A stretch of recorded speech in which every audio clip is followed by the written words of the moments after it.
Ja järgmisena, nagu Piret juba mainis, kõneleb meile Terje Peetsoo. Ja Terje on ühe Eesti suurima haigla, Põhja-Eesti Regionaalhaigla juhatuse liige ning minule teadaolevalt on Põhja-Eesti Regionaalhaigla Eestis ka ainus haigla, kus on spetsiaalselt teadusarendusele ja innovatsioonile pühendunud juhatuse liige. Ja väga soodne testplatvorm on olnud klastri startupidele haigla ja Terje siis sellest kogemusest enda vaatest just räägib ka. Ja samamoodi saate mulle küsimusi saata, õigemini siis Terjele minu vahendusel, elektroonselt ja saate siis pärast ka otse küsida. Ole hea, Terje. Aitäh.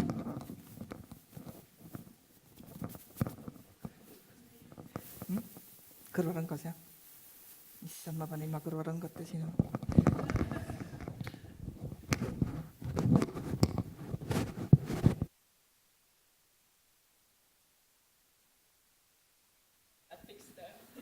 Fix the problem. Ma olen täitsa närvis.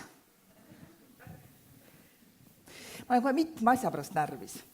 Esiteks sellepärast, et ma ütlen teile ausalt, ma ei ole eesti keeles esinenud 15 aastat. Ma tegin slaidid ka kogemata inglise keeles. 2 slaidi, kus ma kasutasin kolleegi tehtud slaid on eestikeelsed. Ja olgem ausad, ma olen selles ametikohas 16. aprillist. Nii et kõik see, mis puudutab ajalugu ja kuidas asjad on alguse saanud 2001. aastal Põhja-Eesti Regionaalhaigla loomisega või rääkimata 79. aastat, kui oli Mustamäel kiirabihaigla, ma ei ole väga pädev vastama, nii et saatke kirjalikult, ma vastan kirjalikult.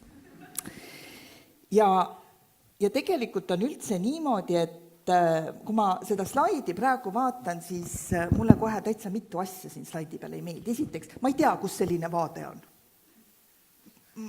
Ma ei ole kindel, et ma olen näinud seda vaadet meie haiglast. Teiseks,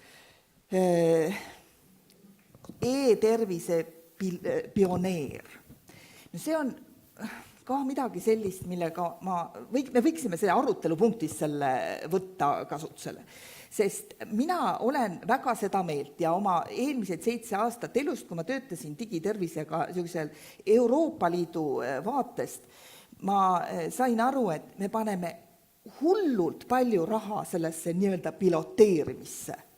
Nagu eelmine digivolinik Neeli Kruus ütles, meil on rohkem piloote kui British Airwaysis. Et on sellised projektid, mis nagu algavad, siis nad jätkuvad uuesti, siis me taas elustame, ikka me muudkui piloteerime. Et mis on see, mis takistab nendel saada igapäevase tervishoiuteenuse osaks? Mõnikord mulle tundub, et õudselt tähtis on see altpoolt üles nende projektide ehitamine. Et me teame, kus on puudused ja sellel on võimalik teha digilahendus. See on minu meelest häkatonide mõte. Et saavad kokku need, kes teavad, kuidas seda lahendust teha ja saavad kokku inimesed, kellel on probleemid. Sest me ei saa unustada siin sellist lihtsat tõde, et inimesed väga sageli, kellel on probleem, ei tea, kuidas seda lahendada. See on selline standardlause, ma olen 1,000,000 korda kuulnud. See Henry Fordi ütlus, et kui inimesed küsivad minu käest, mida nad tahavad, siis nad tahavad kiiremat hobust, sest nad lihtsalt ei tea, et auto on olemas.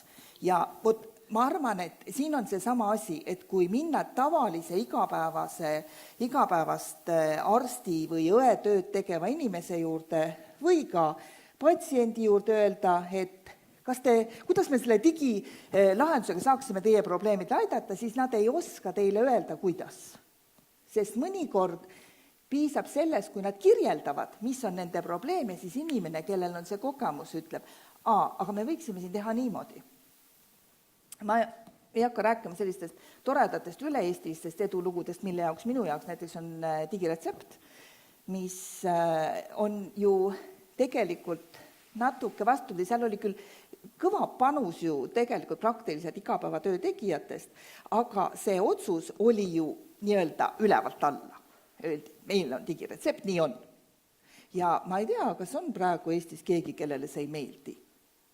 Ma arvan, et isegi need inimesed, kes mõtlesid digiretseptist kui klaviatuurist, ja ei sallinud teda eriti, sest nad olid harjunud pastakaga suhtlema, pastaka vahendusel paberiga suhtlema. Aga nüüd korraga tekkis mingi klaviatuur. Et isegi nemad on kuidagi nagu selle asjaga praeguseks hetkeks leppinud. Nii, mis on meie haiglas? Meie haiglas on terve hulk asju, mis on igal pool Eestis.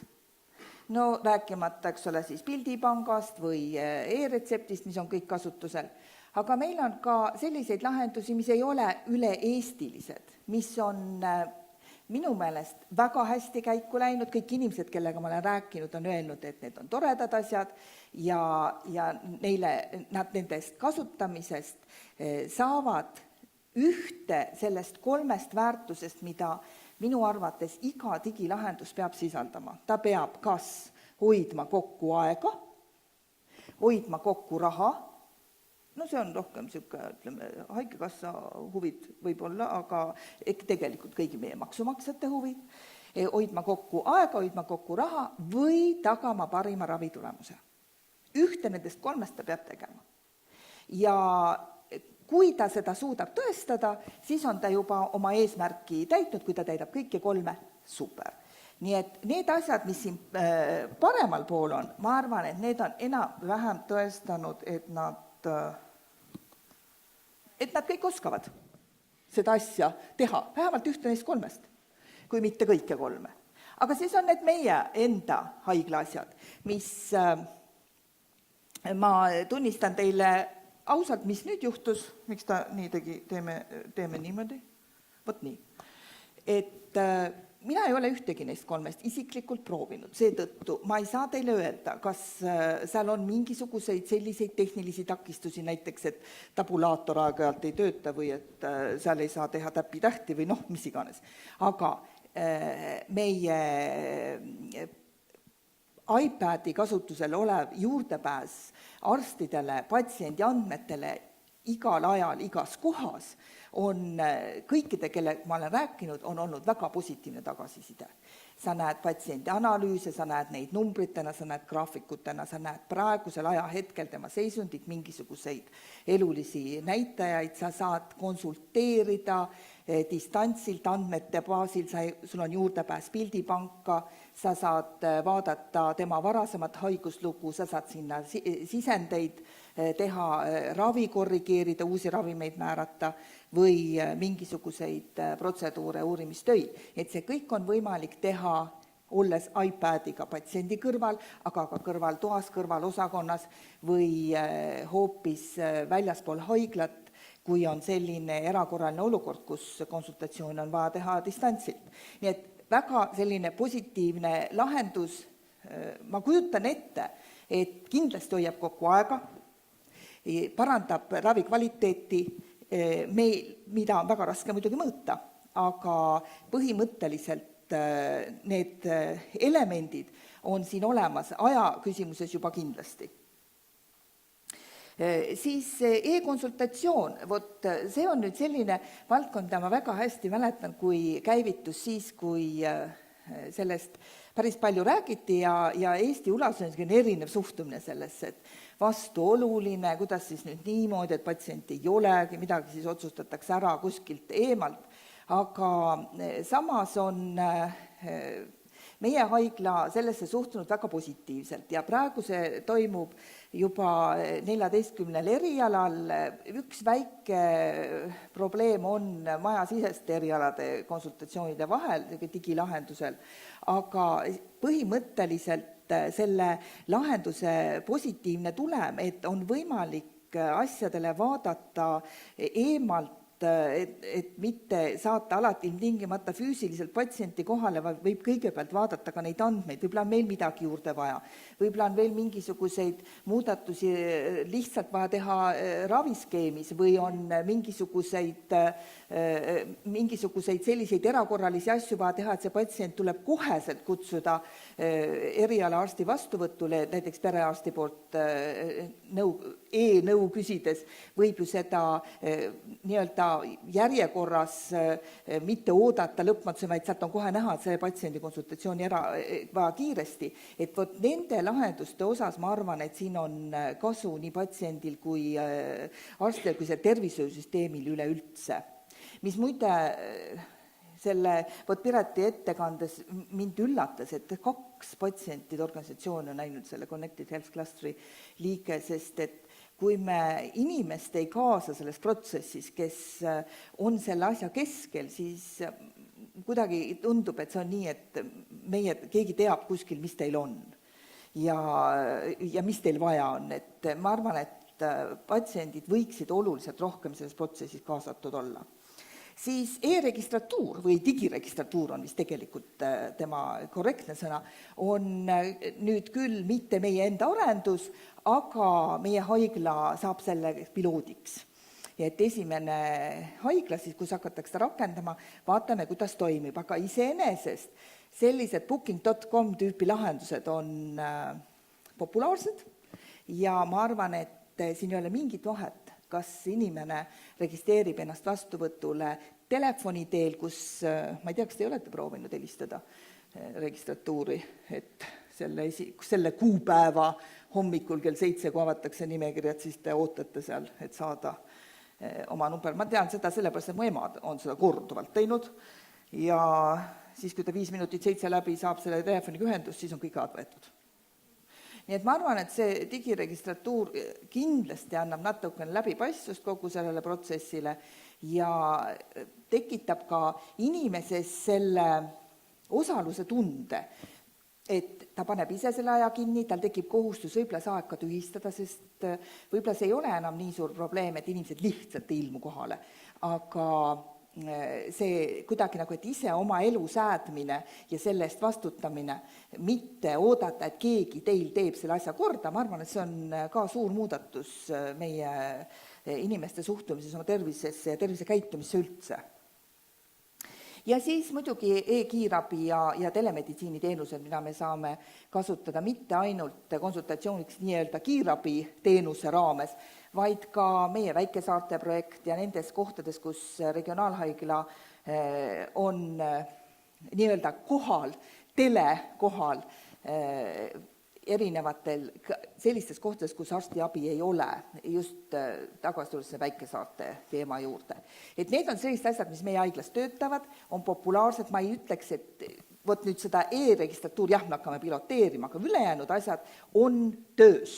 See on elu normaalne osa. Aga no meil on projekte ka. Mis mul oli 30 minutit, jah? Kuidagi mul on selline tunne, et see, hea küll, proovime siit. Hop, hop.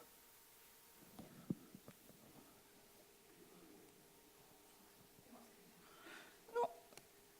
No.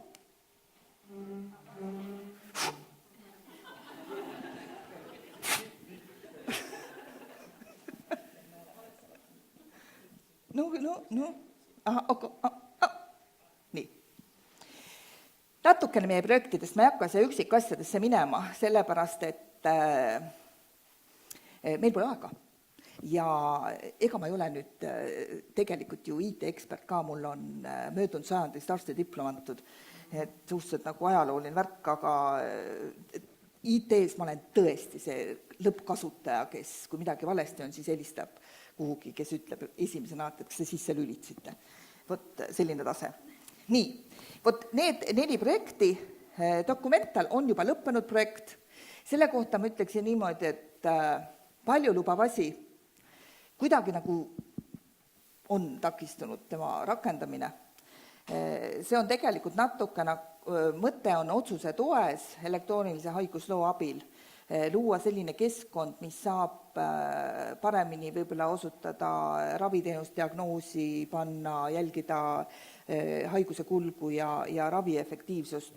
Aga paraku meie enda psühhiaatra kliinik on üks nendest vähestest, kus meil on tegelikult kõik paberkandjal.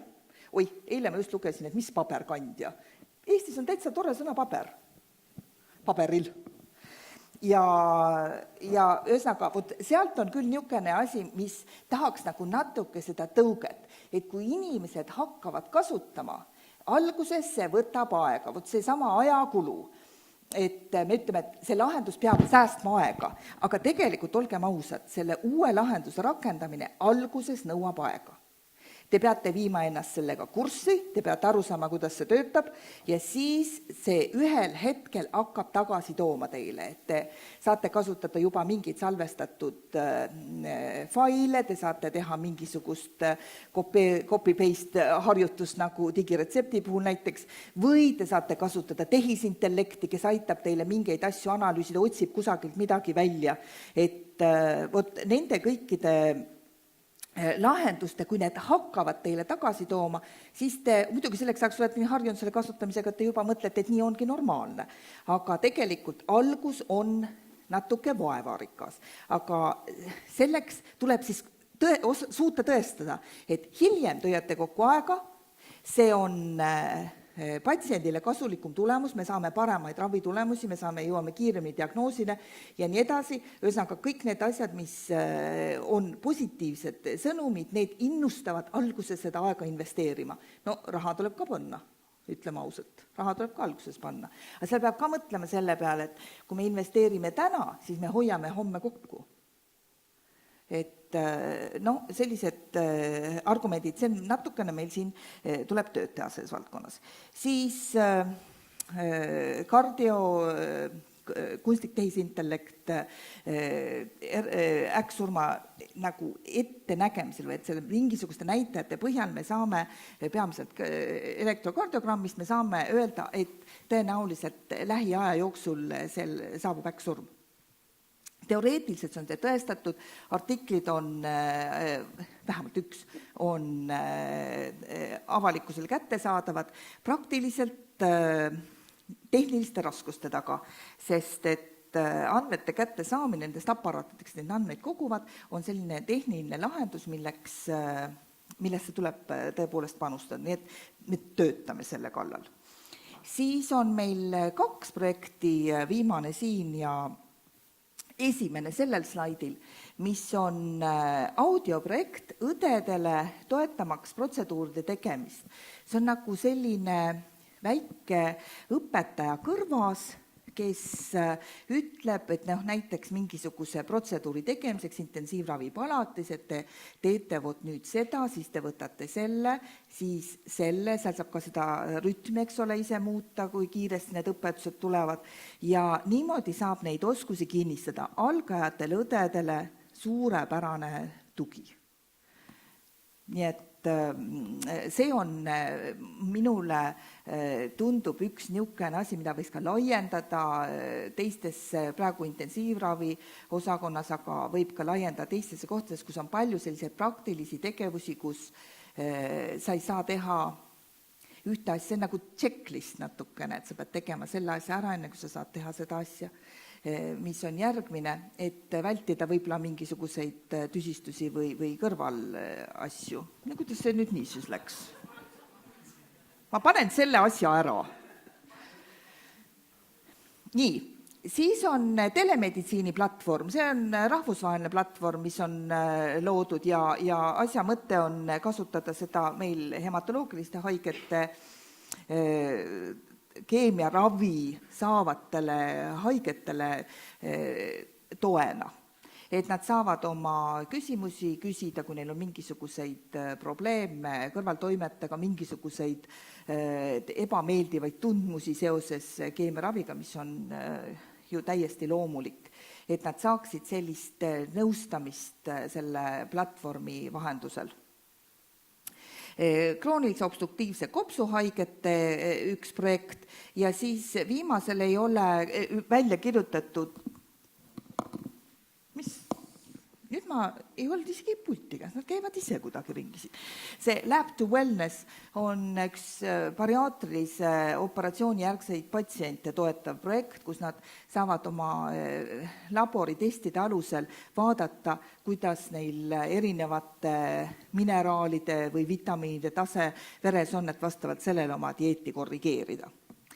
Nii et sellised projektid on meil käimas, ma arvan, et sellest Koognuse projektist suure tõenäosusega võib saada püsiasukas meie haigemajas, aga Documentaliga on ka nii, et see tuleb lihtsalt, see samm tuleb teha ja hakata kasutama, võib-olla on natuke keeruline siin tõestada selle tehisintellekti, mida seal kasutatakse selle otsuse toe jaoks, et see tegelikult töötab ja on korrektne.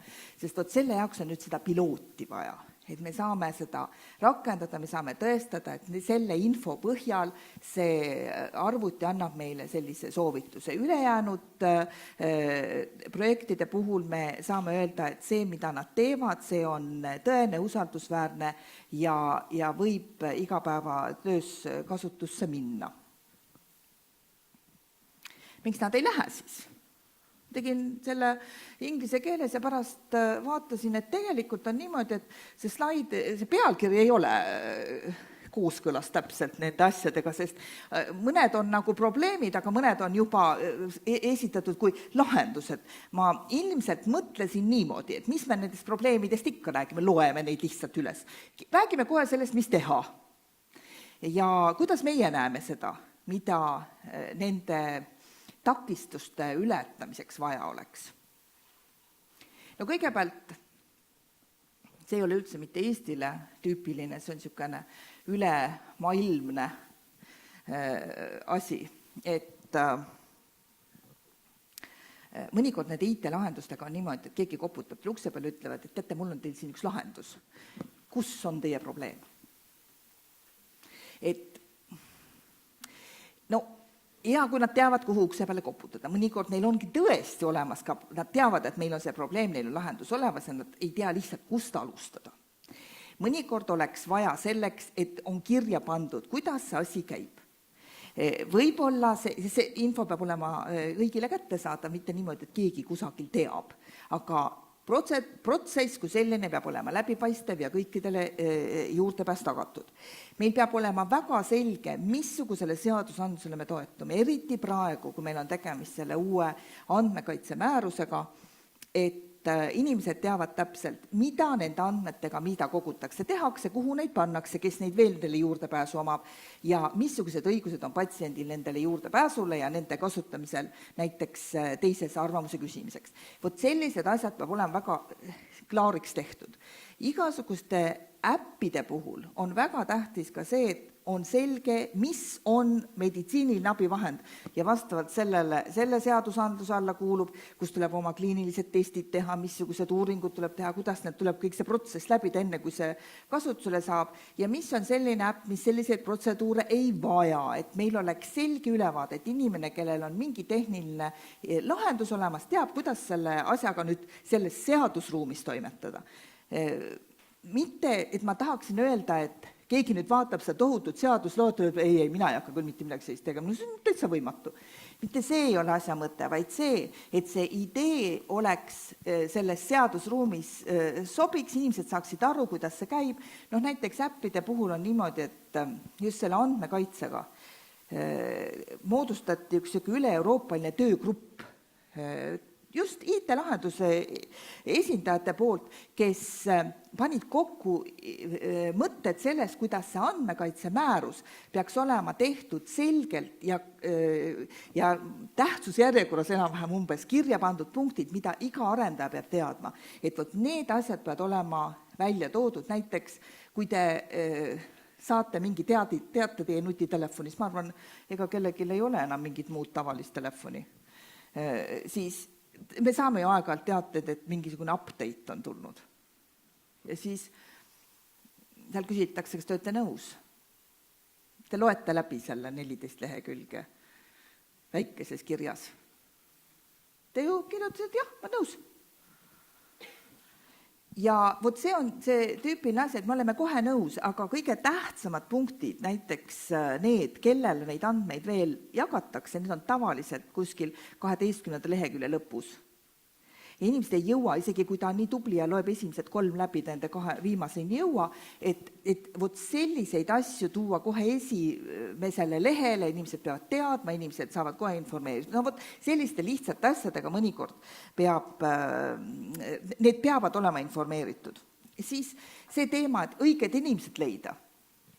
Vot need õiged inimesed võivad olla näiteks see loomulikult, et kui me räägime kroonilisest obstruktiivsest kopsuhaigusest, siis meil on pulmonoloogid, meil on olemas inimesed, kes teevad IT-lahendustega, aga on väga oluline mitte ära unustada, et me peame patsiendid ka kaasama sellesse protsessi.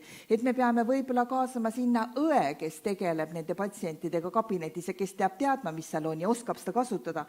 Et see on käepärane, see on informatiivne, see ei ole liiga keeruline, sest liiga keerulised asjad inimestele ju üldiselt ei meeldi, ainult alguses võib-olla on jube põnev, aga siis on kõik, rohkem enam ei taha. Ja see on väga sageli nende IT-lahenduste probleem, et inimesed väga kergekäeliselt laadivad endale alla mingisuguse asja, aga siis nad esiteks A, ei vaata seda üldse või B, vaatavad seda 3 kuud ja rohkem ei too sinna neile, nad ei ole sellest huvitatud. Et sellised asjad, kuidas seda huvi hoida, kuidas seda lahendust kasutada sõbralikuks teha, need on väga olulised. Siis hinnata ressurssi, mitte ainult seda, kui palju see läheb raha maksma, vaid ka seda, kui palju see aega võtab. Et meil on ka mõni projekt ju selline, et me arvame, me teeme selle aastaga ära, aga tegelikult selleks läheb 2, sest juba tehnilise takistuse ületamine võib võtta kaua aega. No ülesanded ei ole täpselt kirjeldatud, selle kohta ma ütleksin niimoodi, et siin peab olema paindlik.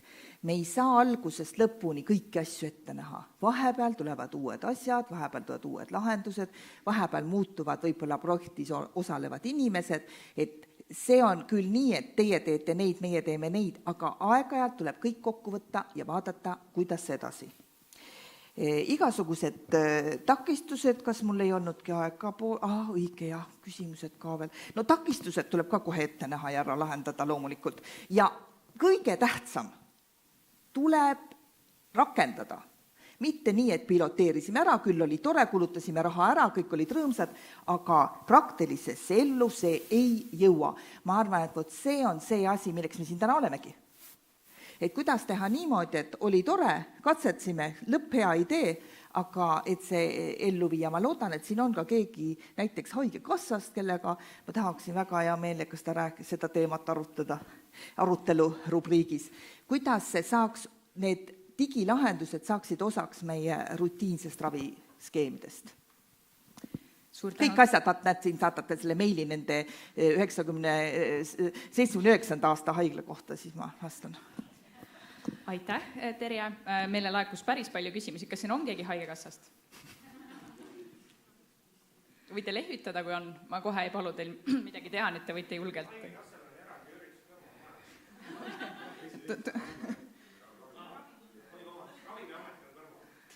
No tundub, et sa pead vist mõne muu vestluspartneri leidma endale arutelude ja pauside ajaks. Et veel korralduslikud detailid, et tõepoolest seal kavas on ette nähtud sektsioonid aruteludeks, aga me kasutame neid selles mõttes loominguliselt, et kui mõnele esinejale tuleb palju küsimusi, siis räägime temaga juba kohe, kasutame seda aruteluaega ja arutelu ajal saame ka võtta ette küsimusi, mis siit veel õhku jäävad, et me oleme samamoodi siin samas ruumis ja täpselt samas formaadis tegelikult arutleme. Aga nagu ma ütlesin, küsimusi on mitmeid, saame siit võtta siis ette need, mis on siin ülespoole hüpanud, mida inimesed on ka laikinud kui kõige olulisemaid küsimusi. Ma olen täitsa närvis. Ei ole hullu. Kui me peaksime midagi julgustavat tegema, julgustava aplausi või... Ja esimene, number 1 küsimus on meil siin inglise keeles. So the first question is in English. I will also ask it in English. Although it seems that the people that are asking the questions in English, they probably understand some Estonian. And they've been keeping it a secret, obviously. Also, the last presentation, we got many questions in English. So maybe some hidden language skills people have.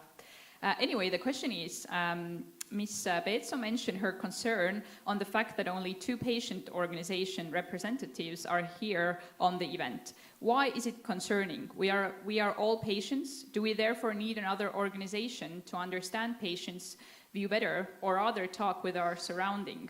Another organization would consume more crucial fiscal financing in our small country, question mark. Mm-hmm. So how do you feel about that? I think my slides were a little bit of hint in English. So more or less what yes. I'm talking about. Of course we are patients. one day or another, or according to WHO, after the age of 45, everybody has at least one medical condition. And I actually had 4, starting from the glasses. But yeah, so we are patients, that's all fine, but we have different tasks, we have different objectives. So participation in Connected Health Cluster as a medical, as a healthcare organization or IT developer, indeed I may have a problem with a knee at the same time, but in that cluster I present different interests. So I think that an organized patient involvement and their kind of objectives for participation, they're different. And I think it's all fine. We just should a little bit more encourage. I was speaking recently with the patient organizations representing melanoma patients. And she said that what she was from the UK, and she said that what she has realized that in Eastern Europe, patients have usually 2 tasks: to complain about the access to healthcare, access to services, and about the cost of medicines. While in Western Europe, it is more about how we can more contribute to this process. So I think that we have to do this slight change in the attitude or the roles. Thank you. Any follow-up questions based on the answer? Or comments that you feel like sharing? We also have 2 extra microphones that can go around in the audience in case you have something to say. If not, I'll take another question, which is also upvoted and also in English. How has PERH created a mindset or environment where innovative solutions are welcomed and shared by the staff? Well, I can't say that 100% of people are very happy about all new innovative solutions. Medicine, first of all, is quite conservative and traditional. So if you know that the way you do it day after day works, then to make some change in it, that's quite a risky thing, because in the end it is all about providing healthcare service and helping people. So that, I understand that conservatism, and I understand also the opposition sometimes. But if you have good arguments why you should try it, or you have an initiative coming inside, like the problem comes inside, and then you find a solution with which you could help it, to overcome this problem or to find some kind of new ways of doing things to avoid this problem being faced at all. I think that is something that supports this environment. Maybe our personnel is just selected on the basis that you have to be an innovative thing, because we work on emergency, we work on difficult topics like oncohematology, emergency care, cardiology, emergency cardiology. So there is a lot of these things that need quick reactions, and with the digitization, you can help to get these quick reactions, sometimes even more quicker. Data sharing, I think that data sharing as the principle of healthcare, it has been since Hippocrates. You always have to ask questions, you have to store the questions, you have to monitor the progress, and then you can decide on how to go further and what is happening. So more data does not necessarily mean better overview, but if you organize the data, if you share the data, if you put them in the clusters and you can make the links, I think that is all for the benefit of health outcomes. Okay. If you have any follow-up questions, I'm not going to ask this again, so you can just wave. Et kui kellelgi on järgnevaid küsimusi, siis lihtsalt lehvitage ja ma tulen teie juurde mikrofoniga. So the next question is in Estonian, but I'll translate it because you all understand English, because the presenters will also be speaking in English, so everybody can be a part of that. In Estonian, it's mida saab PERH teha enda poolt, et startupid saaksid sujuvalt oma lahendusi testida, mis on 3 olulist komponenti. And in English, what can PERH do on its behalf so that startups can test their solutions in a smooth way? What are the 3 main components? Answer English, Estonian? Maybe in English, if okay. That's okay with you. Okay. Now, in principle, we are working currently on the rules for how to start all these projects, how to run them and how to finish them. So these rules are now in making. I can't say that when exactly they will be adopted by the board, but they are in making. At some point, we will consult in the House and to see what are the comments, to see what would work the best. Transparency is, of course, the first principle of it. You have to be accessible, but in order to come, it doesn't work, as I said, that you just knock the door and say that here I have a solution, give me a problem. It also doesn't work that you just come and say that, oh, I think it may work. We are not this type of laboratory. We can start with something which has demonstrated some effect somewhere.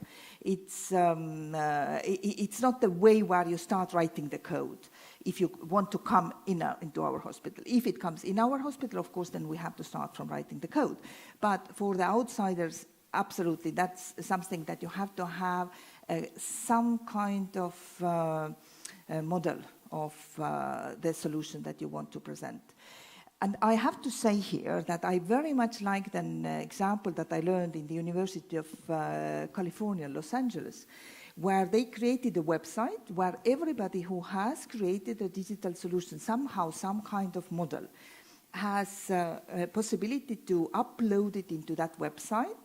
Then everybody who is interested in the description of that solution can download it for testing, and if tested, can write the comments.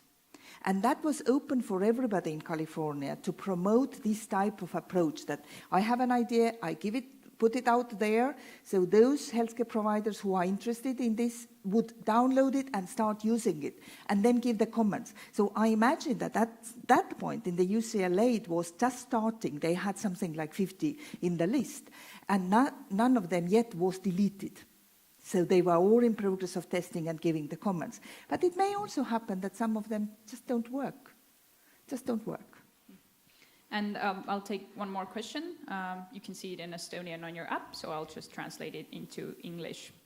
Has PERTH bought artificial intelligence service from, for example, Dr. Watson?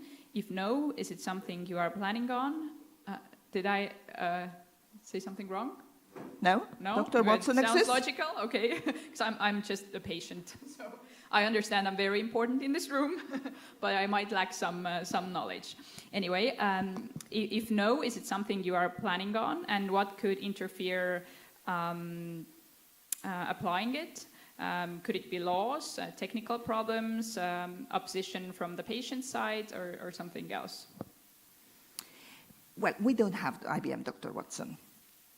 It's mainly its area of usage is for nurses, so it has its limitation, of course. To some extent, documental is Dr. Watson. I think that everybody is using Dr. Google nowadays. So some sort of artificial intelligence we use. We, of course, use this type of, I don't know, if you have done a cardiogram recently, then after you do it, you also can read in the end. For example, I read after this obligatory medical tests entering the hospital workforce, I got my cardiogram and there was written, anterolateral myocardial infarction. I said, oh, I don't have a fear of death. Probably I don't have it. So there is an artificial intelligence involved. We already get the diagnosis even without asking whether you have any problem or not. But in principle, as a hospital-wide, we don't have our Watson. But you can imagine that that's the way where we are going. Again, going back to where I come from, in April, there was adopted the communication on the digital health. And one of the areas of action is actually to start using high-performance computing and artificial intelligence in healthcare. So in Estonia, I tell you, we don't, even if we would have electronic health record all over Estonia, we don't have enough data for high-performance computing. So there we need cooperation, at least with Scandinavian countries or Baltic countries. We need to have more information to use this capacity. So I think that's the progress. We get there. Okay. Thank you very much. We will move on from here. And if we have time during the discussion phase, we might ask some more questions, because there actually were several more. But thank you for now. Thank you very much for taking your time to listen to me. And I'm so happy, really, I'm so happy for the invitation being here. Thank you so much. And I think an applause.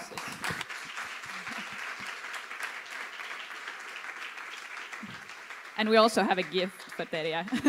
So keep the applause coming.